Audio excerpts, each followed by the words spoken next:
So hi Jean, Hello. we're back doing another video. That's a shocker. We're going to be talking about Shooty Gatwa and Series 14. Well, it's not officially called Series 14. This is something I've noticed. It is just called the upcoming series. So, we may call it Series 14, but that might not be what its official designation will be. We'll see. It's going to be called Series 14. Flux is still called Series 13 on the Blu-ray. Oh no. What? You Flux. Fans are always going to do it. Doesn't matter if you have your little subtitle. There's always going to be, yes, this is Series whatever. You know, there's some fans that still count the new series as like seasons, which you're wrong if you do that.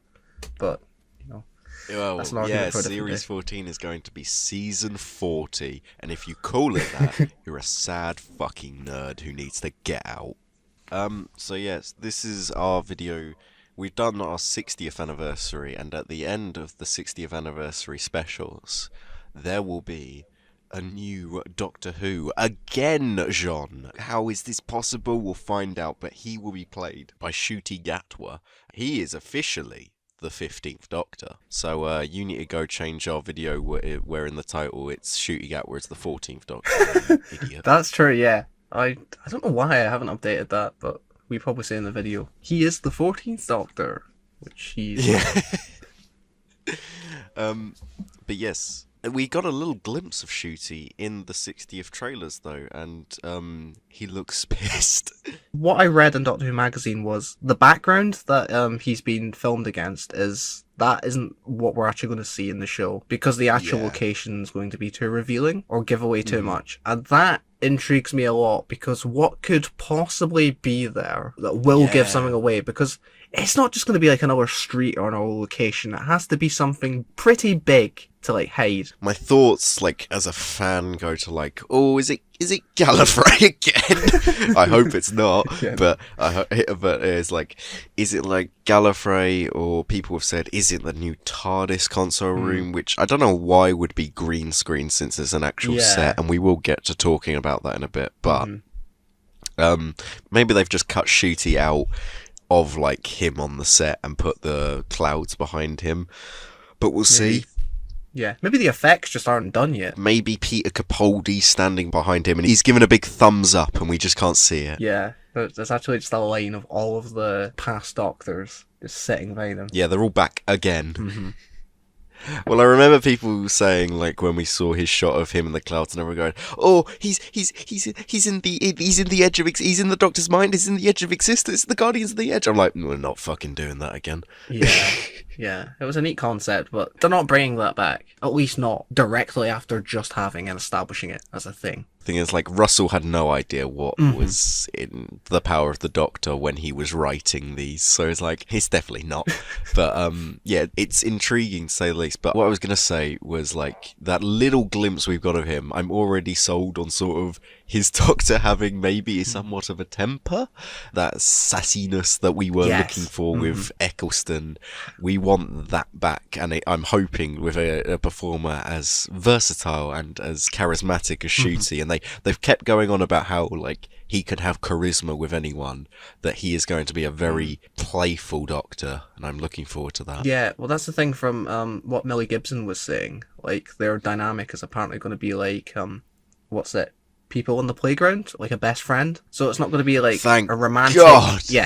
type thing, or, you know, this back and forth. I was leaning towards, this probably won't be a romantic relationship, just given that Ncuti is a queer man, and I just think that would be a bit odd if his alien Time Lord character also just happens to be a straight bloke as well.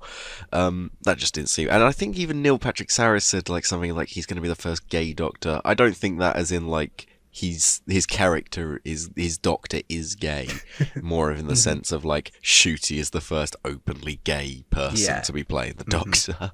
But it would just ring untrue to me if suddenly it's like, and now he's lusting over an 18-year-old girl. I don't think Russell would tell the same story again, because that was very much like how he started off his first era, was the Doctor and Rose, their romantic thing that was going on. It's like, I don't think starting an era he'd go into it with the same mindset and setting up the same stuff again. Well, we can talk a little bit now about why Russell came back, and it seemed like it was offered to him. He wasn't begged to come back. He showed interest in doing something for the 60th. Yeah. And then the BBC bosses said, well, would you also fancy coming back as, like, full-time?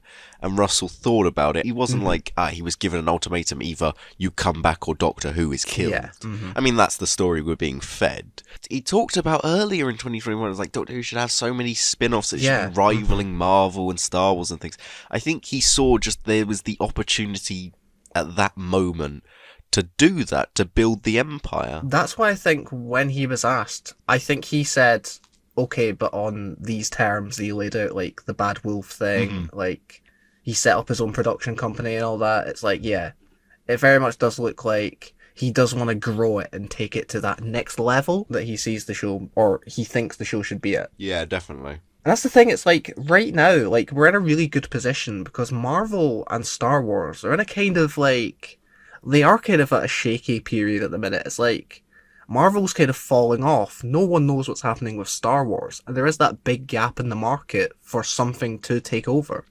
So I feel like it's very good timing on his part. Yeah, it was like the big things like the Doctor Who has been compared to like Stranger Things, you know, series that it should be rivaling are wrapping up, and you know, people are like losing interest in them. You know, Star Wars gets like one good thing a year now on top of like the millions of things that it makes.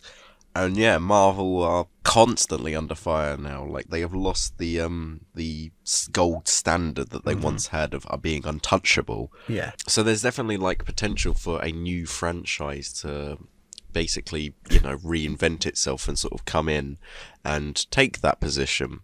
Yeah. So yeah, sorry, I just completely said everything you just said. Yeah, no. How do you feel about the Disney deal then? I said in our initial RTD reaction that I was scared of Doctor Who becoming privately funded.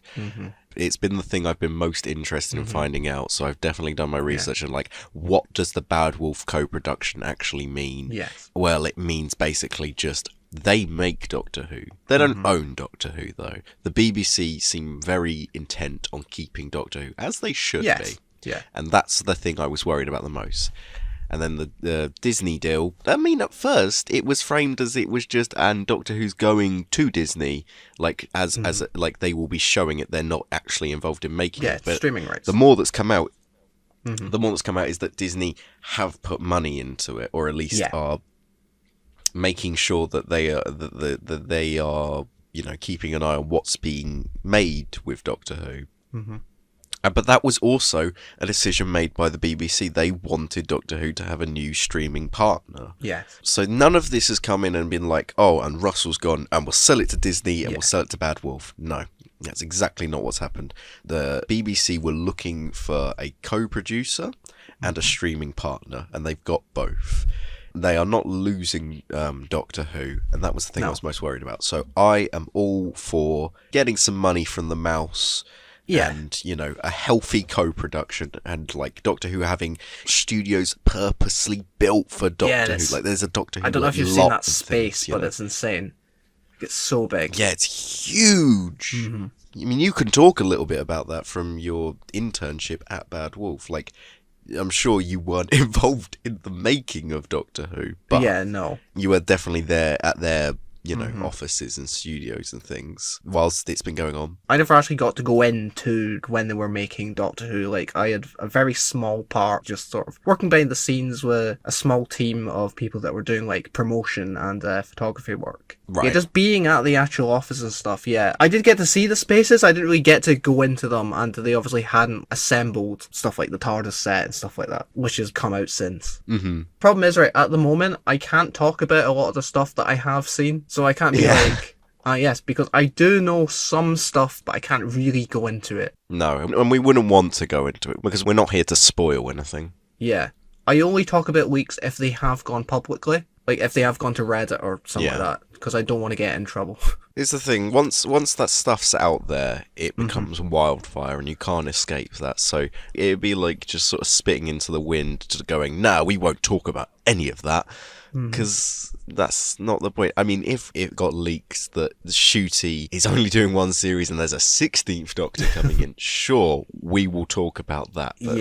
But that's not out in the general public yet. So we're like, not that it is. God, I hope that's not true. Yeah. Yeah. I'm going to stop talking now and let you continue. Well, what I was going to say, like, regarding, like, one of the leaks that did come out being the TARDIS set, I had seen that long before it actually went out onto Reddit and stuff like that, and that's only when I chose to speak about it. And, yeah, if you want to actually talk about the looks and aesthetics of that set, at least from the concept art and stuff we've seen, we can see how much budget has been allocated to this show, because it's pretty big. There is.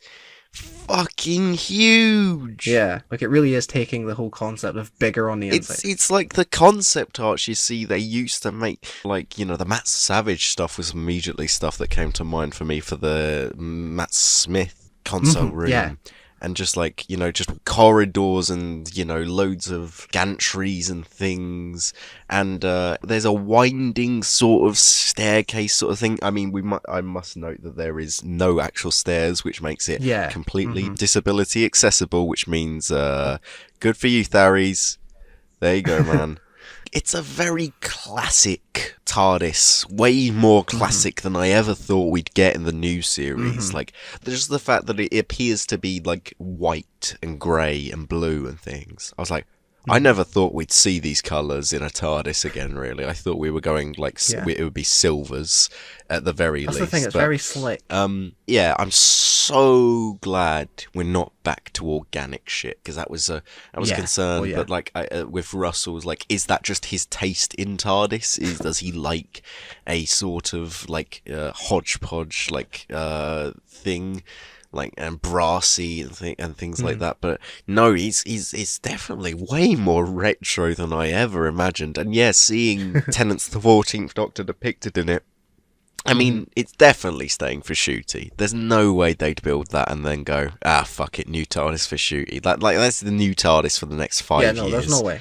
But yeah, I'm not sure how the transition, because it's currently in the narrative of the show with that comic that we were talking about. It's still Jodie's TARDIS. It's still Jodie's Sonic as well. Do you think they'll change it in the comics? I've no idea at the moment. I mean, with the comic, I don't want to stay talking about the 60th and the 14th Doctor, because I do want to get to what this video is about, which is the 15th Doctor in the series 14. But I have no idea how that can lead to that at the moment. I mean, I don't know if there'll be like a big moment of just like, and in this point in the comic he drops 13 Sonic, he's like, I better get a new one, or like, or suddenly he'll go, this artist looks really shit, I need to change it. Interestingly enough, this set was built by the same people that did design Jodie's, so I don't know what's changed. Well done. My knees, because that is I don't know how they've went from an improvement. To say the least. I think they may have, like, you know, someone came in, they designed that, and you know when it's just like, well, it would cost too money to redo all of this, so I guess we're stuck with this theme, so we have to do the best we can with this. But yeah, I can't imagine the comic having, beyond it being like, and we're doing stuff with the 14th Doctor for a bit, because it just appears like at the moment that the comic is just like, this is something to keep you engaged with the new Doctor before the main story kicks in. Russell has said that there was a line cut from the 60th where they do acknowledge the comic. It is very much connected.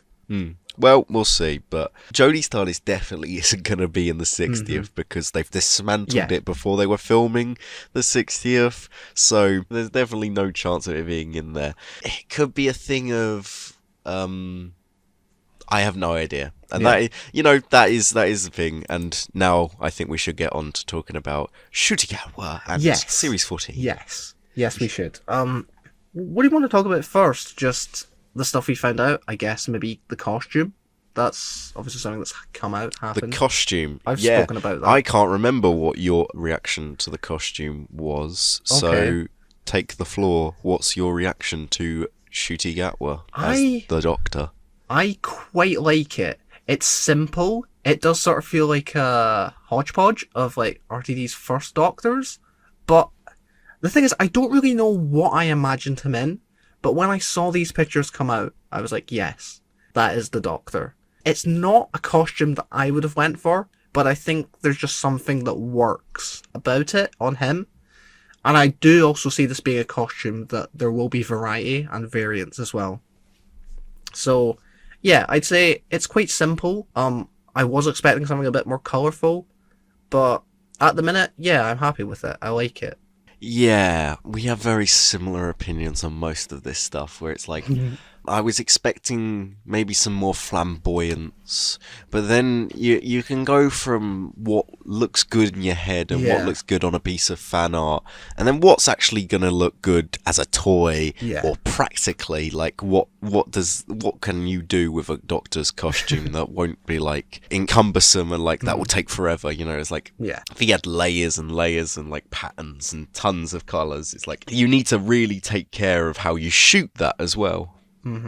It's modern, but I think it's eccentric enough to be like, yes, this is the Doctor. Like, it is one of them looks that it can kind of blend in everywhere, and I do quite like that in a Doctor's look. It is almost timeless. I think one of my initial reactions was like, does look like someone's just walked into like, I don't know, M&S or something, you know, like, your Boohoo Man or something like that. ASOS, you know. It could very well be something that any of us could wear.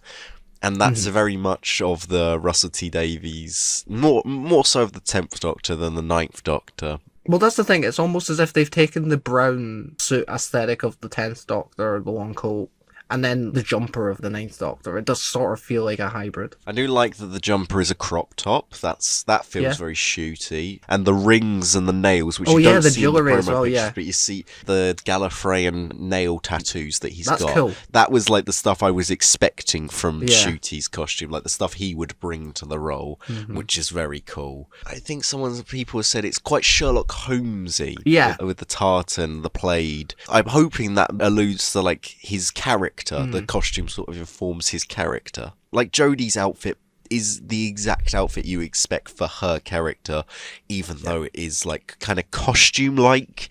That is the only negative I'd say with her costume. It can go a bit 80s, but with Ncuti's, it's definitely, you know, he's definitely the most of the RTD Doctors that stands out the most in a crowd. Yeah. But he could still walk amongst us and not many people would blink an eye, you know. The thing is, I think he makes it. He looks suave, sophisticated. I don't know what it is. It just works. It's hilarious that when he was announced and things like that, and it was like, is he playing the companion? This was before it was officially confirmed. And it was like, do I see Eric from Sex Education as the Doctor? And it's like, I can picture it. But I just look at him now, and like, even in those promo pics with Millie when she got announced, and neither of them look like how they actually will do in the show. You're like, I just looked at him and just went, yeah, that's Doctor Who. That's the bloke. That's the guy. I don't know how to, I'm not sure how to explain it. The way he carries himself in those images, he looks fantastic. But I briefly mentioned her there. Millie Gibson is Ruby Sunday, as we found out in Children in Need. Yeah, interesting. I don't know really much about her. I've not seen Corey, so I can't really comment on her acting or whatever. I used to live with a dad who is a religious Corrie obsessor, so I recognised her the second she stepped out.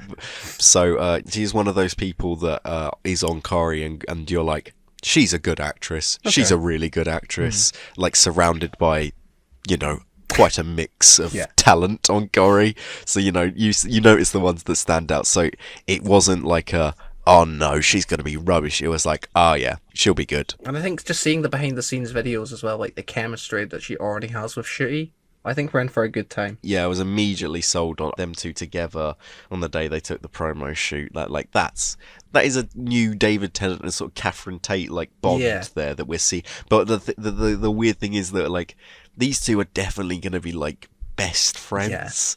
You know how it's like weird when you see like the pictures of like Mandip and Jodie at the beginning of their time together. Like, they didn't know each other, and then like now they're like best mates, and you can't imagine like their relationship any other different way. It's like, Yeah. I imagine it's going to be the same for Shooty and Millie. Like, those two are firm, fast friends that we are seeing grow there, and that's going to translate so well into the show, their chemistry. Especially since it seems like their relationship, like it was said, that they're going to keep the gossiping girls, like two best mates. Yeah, that was it. That friendship. was what I was trying to like reference earlier. That will be good. That will definitely be good. Yeah, I don't have much to say on her other than that. I'm excited for her. She's obviously another contemporary Earthbound companion, which I'm fine with. For series, you're sort of almost rebooting the show again. Well, I can talk about a little bit of speculation that I'm not sure if it will encroach on stuff that you do know about, but But speculation is fine. I've seen people talk about maybe from the shoot, and this can link very nicely into the stuff that we've been seeing shooting. Like, at the moment, they are shooting Doctor Who, which is very cool. This whole idea that there's this sort of fascist movement growing in Britain, like there is growing in Britain, and there appears to be like very heavily influenced from like GB News and, you know, nationalist parties, and it's Russell doing Years and Years in Doctor Who, exactly what we wanted when Years and Years came out, you know. That sort of, there seems to be some sort of movement growing in Britain, but it was like the idea that maybe it's not the present day, it's the not too distant future. And I think I remember seeing the year 2046 bounded around from like DWSR talking to the crew and things. It's like how they found out that the history stuff in the 60th specials is set in like the 1920s. I think it's similar, but like, it could be like she's not a companion of today, she's a companion of tomorrow, sort of thing. Yeah, the not too distant future, where we're like, it's now, so we don't need to do like hover cars and things. Yeah. It's a world that Russell can build his own, like Years and Years, you know, he kept jumping into the future and changed history. So I can imagine it being something similar to that, which would be very interesting, and a great way of not doing, she's a present day girl from present day Earth, like she's a girl from Earth and from this century, but it's not our world, if you know what I mean. Okay, that is quite interesting then, because that obviously ties in with some of the stuff we've seen that's been filming. Bigger, bolder Britain, I think, is the slogan that is being bandied around bolder, on set Britain. and things. Yeah. And the mysterious, like, MP leader, Roger Ap-Gwilliam. Yeah. Am I pronouncing that right? I believe so. It's a Welsh name. It's a Welsh name. It means son of, that Russell confirmed the other day. And there was also like a sign that said like space savior or something like that.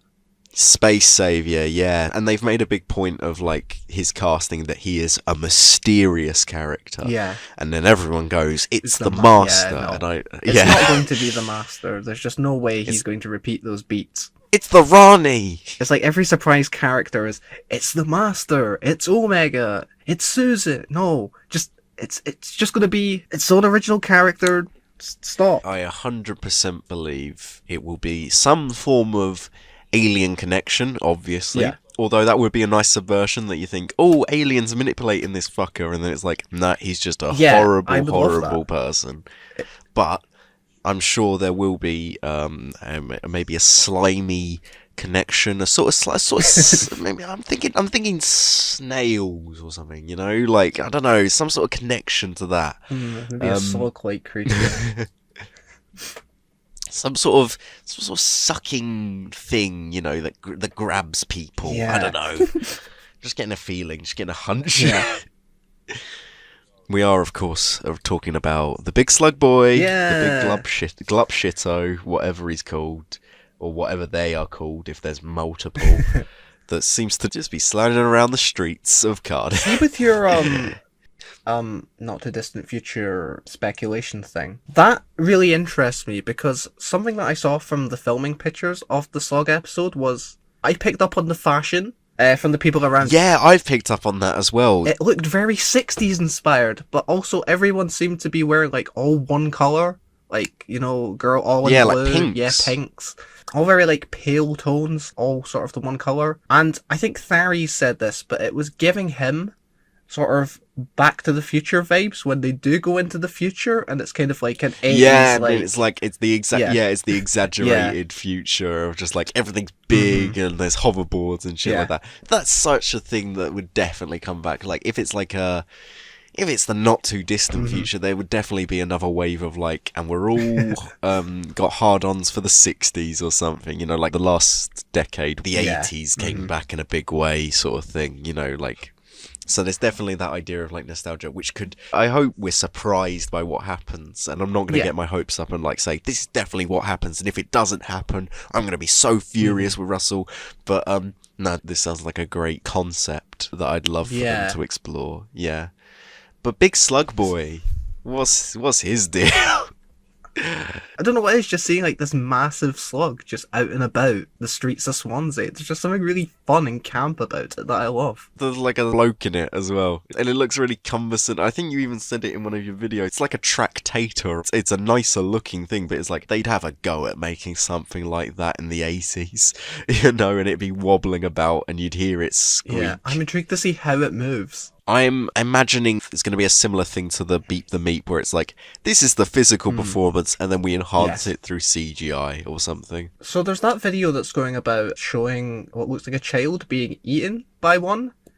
I have a theory that it isn't being eaten, but more like brainwashing. Yes, that's my idea as well. And I think that would sort of tie it in with the whole, like, you know, political fascist dictatorship, like changing people's minds, you know. Yes. The people around them from those set images, they're kind of just going about their day, not really paying much attention to, like, oh, big slug, no reaction. Yeah, they're not cowering. They're not cowering in fear. They seem to be acting quite strangely. Seems a lot of them, like some of them, like dazed and things like that.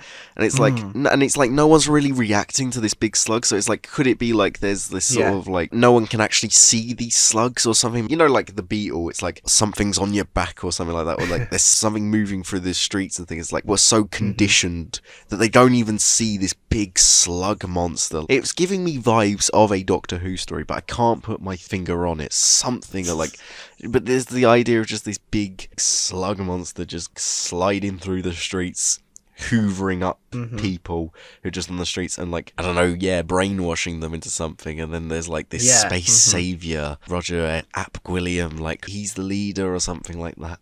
Something else I've heard about this episode is that there's going to be a massive social media influence involved, and I think that just ties it all together as well with brainwashing through social media, how the right can just tweet out like fake news, whatever, and I don't know. Yeah, there is no like an entire don't believe in the aliens or something. There's no aliens, something like that, you know. The more I piece it together, the more I can just see where the political commentary is coming from and how it's all going to go. I also saw Russell cheekily talk about, and I didn't think anything of this, right?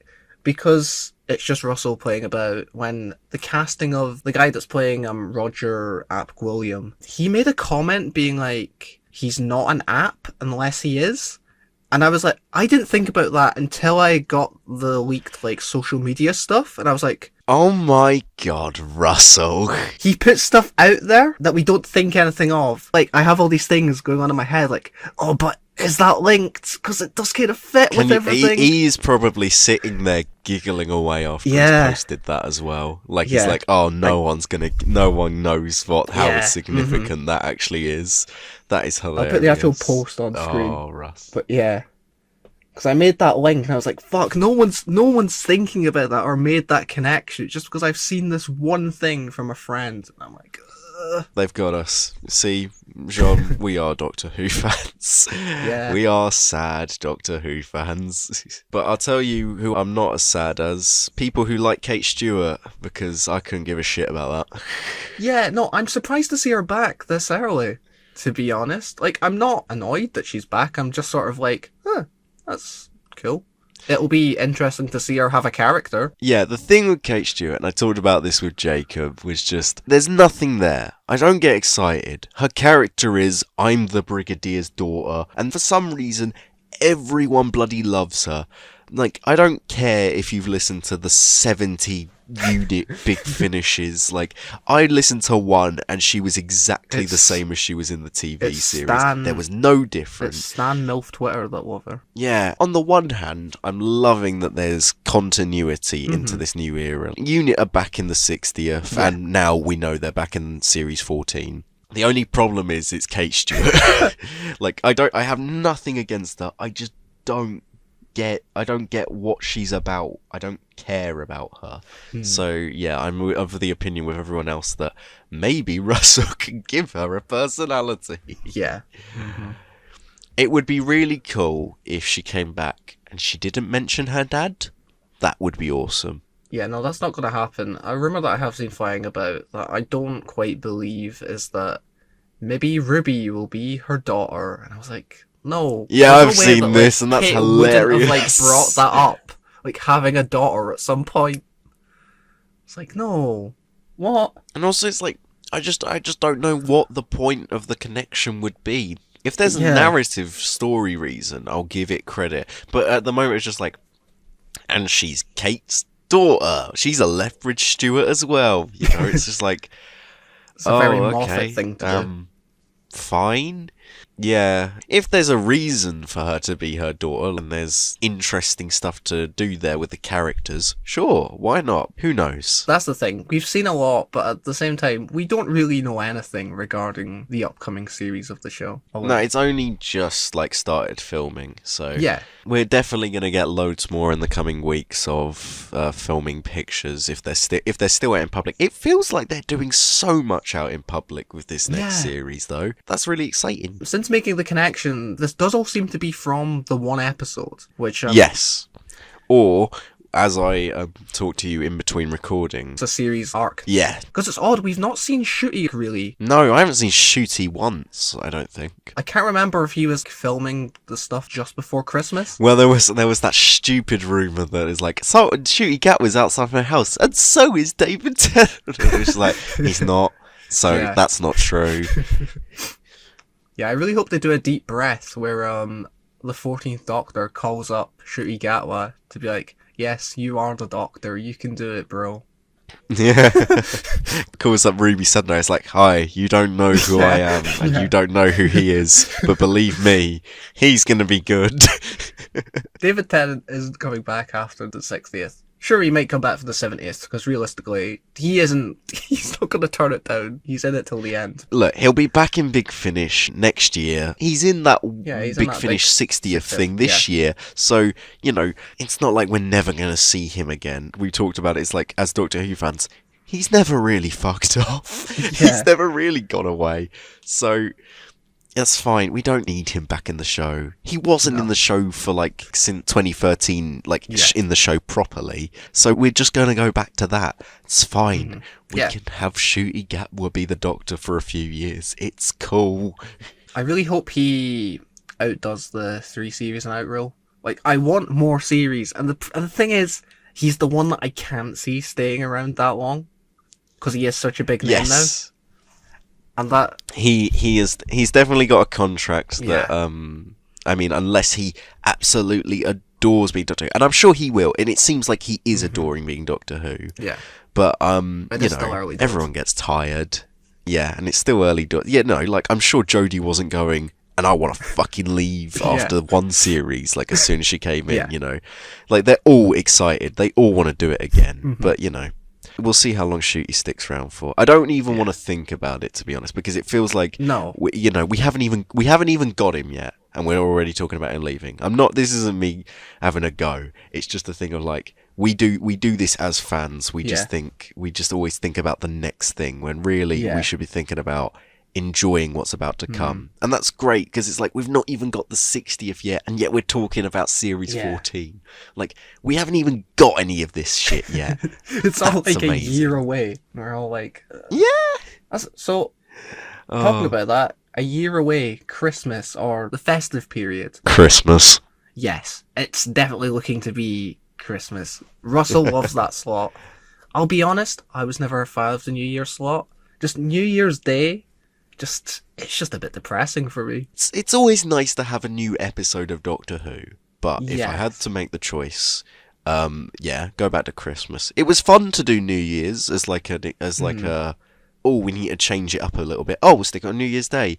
But to be honest, like, it wasn't the slot that needed changing.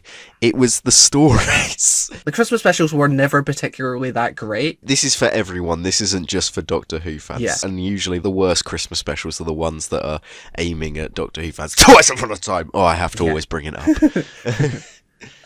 It's warmed on me. I still don't like it, but it's warmed on me over the years. We'll talk about this later. Speaking as me personally, I don't need serious drama. It's like, I haven't started the new series of Happy Valley yet, purely because it started on New Year's Day, and I didn't want to watch something as dark and depressing as Happy Valley at the beginning of the year. I watched Taskmaster instead. That's the kind of show I'd rather watch on New Year's Day. January is also one of the worst months as well, because it's like, everything's going back to normal. You've just come off the back of Christmas, back to school or college or uni or whatever, work. So yeah, I think Doctor Who just lends itself to Christmas as well. So yeah, I'm excited. I like the approach they're going for. They've gotten ahead, and something that obviously Russell has spoken about is spin-offs. Spin-offs, yes, spin-offs. I've seen the idea of a unit spin-off thrown around, and I can see it happening. It's not one that would necessarily excite me. They have sort of said that, like, Ruth Madley's character is going to be a big part of the unit team going forward. It's always on the cards, the unit spin-off.